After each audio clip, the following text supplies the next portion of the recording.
Henry, good morning. Richard, hey man. Sorry that was more difficult than it should be. No. I'm glad to join you. There's crazy things going on around the country, and I'm down in Pascagoula this morning on the Mississippi Gulf Coast, and they've had a nice rain. They got a lot going on, a lot of industrial stuff here in Pascagoula. A lot of jobs. A lot of good stuff that's happening there. And No, that's right. They're building the ships that'll, help bring national security to our country right here in Jackson County. That's pretty cool, isn't it? It really is. And I think, Henry, that's one of the things that you and I may have talked about when Roger Wicker became chair of the Armed Services Committee. There were a lot of people that said, hey, this has a chance to be really good for Mississippi. We have seen Donald Trump over the last few months say, hey, we're going to rebuild our military fleet. What's the ripple effect going to look like for Mississippi in the coming years as a result of some of these leadership pieces falling into place? Yeah, there's no doubt with Senator Roger Wicker, being the chairman of the Armed Services Committee, that number one, it's a good thing for the country because Roger is serious about national security and keeping our country safe. But it's also good for Mississippi because it does give opportunities for people who are knocking on Roger's door, and they want to build part of the military infrastructure. And like I said, here we are sitting in Pascagoula, Ingalls, which has been building ships for the military for decades, is right here. And I can assure you that Senator Wicker is making sure that Mississippi has every opportunity to build whether it's ships or stuff for the Air Force or whatever, that we have an opportunity to do that here in Mississippi. And so we've been fortunate. Here we are in Pascagoula, home at Trent Lott, and Senator Lott, Senator Cochran, Senator Stennis before them. We've had a long history of strong leadership of Mississippians in Congress, and that's provided a lot of opportunities, economic opportunities for the state. And Senator Wicker is just sort of the next in line, following that, people like that, and doing good for the country, but also doing good for Mississippi and economic growth. We've seen so much growth economically in Mississippi over the last year. Governor Tate Reeves has made that his priority. One of the things, Henry, that has been discussed is the three coast counties in Mississippi kind of coming together. And obviously they've got things to focus on individually as counties. But Ricky Matthews, our colleague here at SuperTalk, has written extensively about this, that the three counties working together on the economic development front could be a complete game changer. I've talked to leaders. Hugh Keating, most recently elected in Gulfport, said, we want to try and work together. What does that look like? We've only got 30 seconds to the break. If you've got time, we'll hold you over into the next segment as well. Yeah, well, it really is important that regions cooperate and work together. And if you look at Hancock County, you got the Stennis Space Center, and you got Port. You got Port in Harrison County. They're in Gulfport, and of course, all the shipbuilding.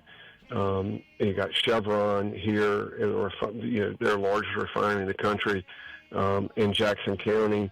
So working together and under the leadership of Tate Reeves is kind of like, Tate Reeves has been as hot as the Murray State baseball team as far as economic development goes.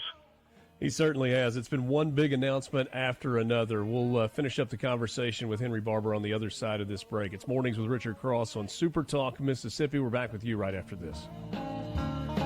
We're back with you, wrapping up the 7 o'clock hour of Mornings with Richard Cross. Henry Barbour is my guest. Appreciate, Henry, your patience with the technical issues and hanging with us for a couple of more minutes. We were talking about economic development on the coast. That's where you are today. I would like to switch gears just for a second. You mentioned earlier the craziness that we've got happening all over, especially in California right now. And before you came on, I was talking about maybe the biggest concern for me is the copycat effect or the butterfly effect about this protests turning into riots and insurrection and looting and vandalism. How concerned are you about this spreading beyond just Los Angeles County into other big cities across the country? Well, certainly the more the media, focuses on it, the more it's a thing, and the greater the risk of things spreading, and so that it's a concern. I don't know enough to have any particular opinion about whether it is or it isn't, but I think any American can know, this is just not good. I mean, and why are Democrats and Gavin Newsom, the mayor of L.A. that's got issues, it seems to me. I don't understand how you don't just sort of stand on the side of law. And, we want people to be respectful. We want them to obey the law. We want people to come into our country legally. And if you don't come in illegal and you do break the law, that, there's police and you're going immigration folks, and they're going to send you back, where you came from. All of that's reasonable. And I think it's part of the reason that Donald Trump got elected, and it's part of the reason that Kamala Harris lost. And Democrats just they seem out of touch with just regular things, and people want to be safe, Richard, and it's pretty much that simple.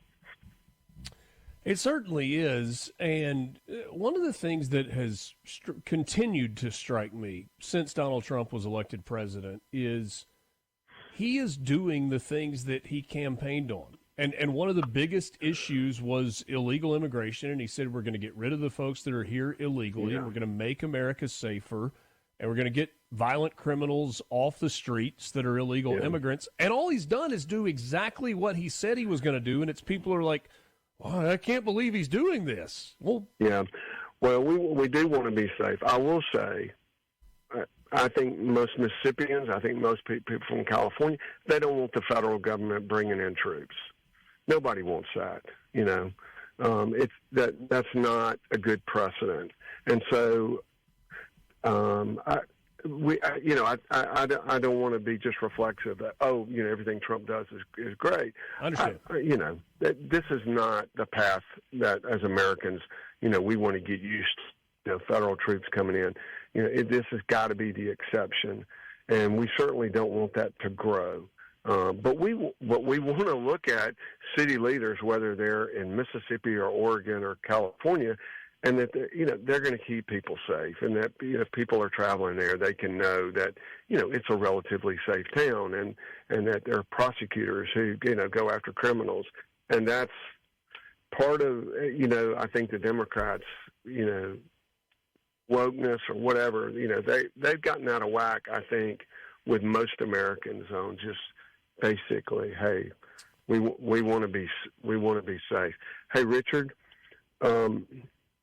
Can I just totally pivot to something cool that's going on this week that most people don't know about? We got 2 minutes until the break. Let's do it. Yeah, and so the Ole Miss track and field team, led by Coach Connie Price, who's